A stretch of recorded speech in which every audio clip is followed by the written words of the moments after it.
महोदय, परम आदरणीय प्राचार्य महोदय, सम्मानित शिक्षकगण, मुख्य अतिथिगण एवं मेरे प्यारे मित्रों, भाइयों और बहनों, मैं राजू कुमार कक्षा 6 से 7 सबसे पहले मैं आप सभी को सुबह का नमस्कार भेंट करता हूँ और साथ ही साथ आप सभी को स्वतंत्रता दिवस की हार्दिक शुभकामनाएं देता हूँ।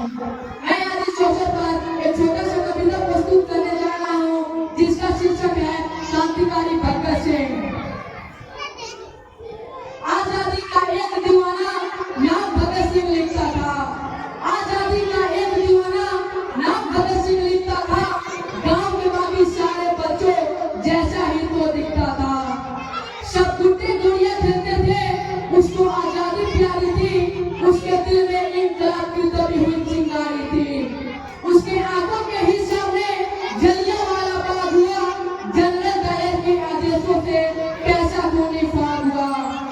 उस दबी हुई चिंगारी ने फिर जल दिया एक ज्वाला को। क्रांतिकारी बना भगत सिंह त्याग प्रेम की माला को। सांडोस को मारा बलिदानों की कसम भगत ने खाई थी। किए धमाके संसद में और पहलों को